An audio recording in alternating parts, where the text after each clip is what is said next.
Chers frères et sœurs dans le Seigneur, aujourd'hui je me trouve ici devant vous pour parler de deux moments extraordinaires, témoignés par deux lettres, qui démontrent comment la main de Dieu se manifeste de manière si extraordinaire et inexplicable que seul le cœur humain peut véritablement en comprendre la portée.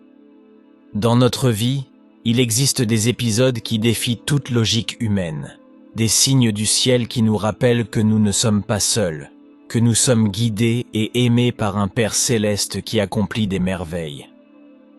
Le récit que je souhaite partager avec vous aujourd'hui est une histoire de foi profonde, d'une connexion spirituelle entre deux géants du monde chrétien, le Père Pio de Pietrelcina et Saint Jean-Paul II.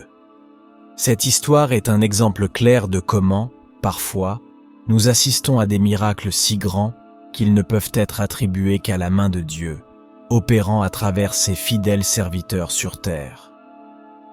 En avril 1948, un jeune prêtre polonais nommé Karol Wojtyła entreprit un voyage qui marquerait profondément sa vie et son ministère. Ce voyage le mena à San Giovanni Rotondo, un lieu déjà touché par la grâce divine à travers la présence du vénérable Père Pio, un homme de Dieu marqué physiquement par les stigmates du Christ, un signe visible de son lien profond avec le Sauveur. Karol Wojtyła, que le monde allait ensuite connaître et aimer sous le nom de Jean-Paul II, se trouva face à face avec le Père Pio, une rencontre qui aurait un impact indélébile sur lui. Lors de cette rencontre, le Père Pio révéla au jeune Wojtyła un secret qu'il n'avait jamais confié à personne et qu'il ne révélerait jamais plus. C'était un secret qu'il portait au plus profond de son corps et de son âme, un signe supplémentaire de son chemin unique et extraordinaire de foi. Le Père Pio, connu pour ses stigmates visibles qui répliquèrent les blessures du Christ sur la croix, révéla à Wojtyła qu'il portait non seulement ses plaies douloureuses, mais aussi une sixième plaie moins connue. Cette sixième plaie était sur son épaule, similaire à celle que l'on croit que Jésus lui-même a souffert en portant la croix, le patibulum, le long du chemin de Calvaire.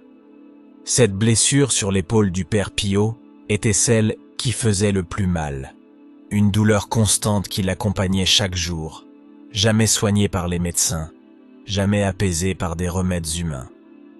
Cette révélation n'était pas seulement le partage d'une douleur physique, mais un profond message spirituel.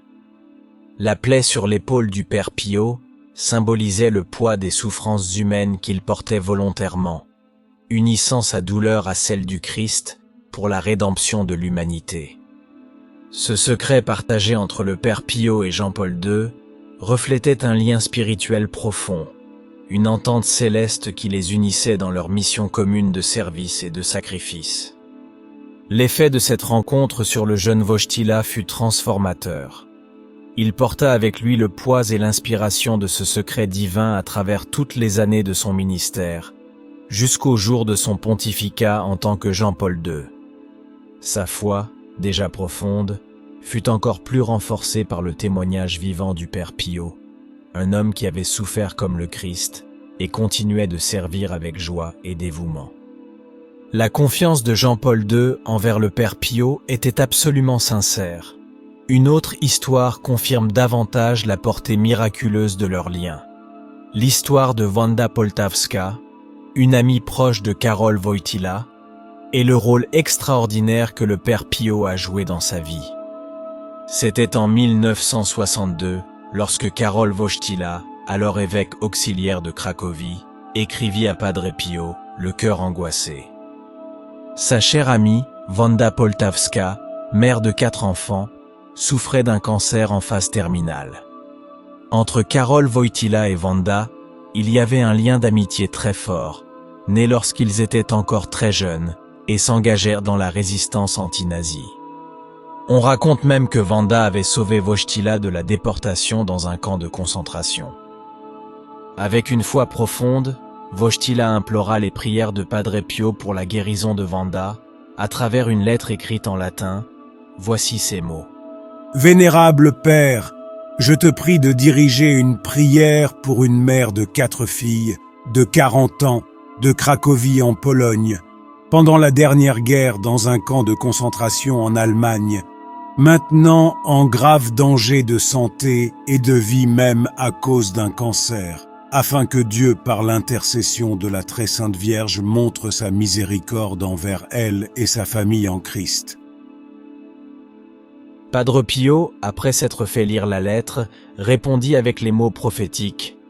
À cela, on ne peut dire non, qui semble témoigner que le saint frère connaissait déjà le destin de futur pape de Wojtyła.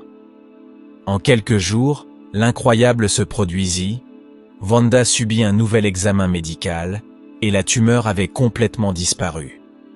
La guérison miraculeuse bouleversa Wojtyła, renforçant sa foi et sa gratitude envers Padre Pio. Wojtyła, à l'annonce de la guérison, écrivit une nouvelle lettre à Padre Pio.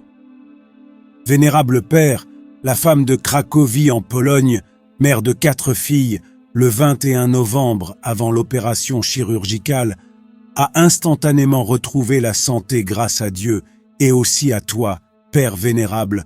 Je rends les plus grands remerciements au nom de la sienne, de son mari et de toute sa famille. Wojtyła, profondément touché par les capacités mystiques de Padre Pio, conserva toujours un lien spécial avec le frère. Des années plus tard, en tant que pape Jean-Paul II, il béatifierait le frère capucin, reconnaissant sa sainteté et le pouvoir miraculeux de son intercession. Chers frères et sœurs, l'histoire de Padre Pio et de Jean-Paul II est un témoignage clair que nous ne sommes jamais seuls dans nos épreuves. Efforçons-nous de vivre nos vies avec la même dévotion et le même sacrifice que ces 2 grands saints ont enseigné, sachant que chaque souffrance, chaque épreuve, chaque joie et chaque victoire sont partagées avec notre Sauveur. Et, dans ces moments où nous voyons ou expérimentons des choses qui ne peuvent être expliquées que par la foi, rappelons-nous de lever les yeux au ciel et de remercier Dieu pour les miracles, grands et petits, qu'il opère dans notre vie chaque jour. Que l'histoire de ces 2 saints hommes vous inspire à chercher vos miracles personnels, à reconnaître les mains de Dieu dans vos vies et à transformer chaque souffrance en une offrande d'amour à notre Seigneur et Sauveur, Jésus-Christ. Faites-nous savoir dans les commentaires ce que vous en pensez et n'oubliez pas de vous abonner à la chaîne pour ne pas manquer les nouvelles vidéos et rejoindre notre communauté de foi et de prière. Que Dieu bénisse nous tous.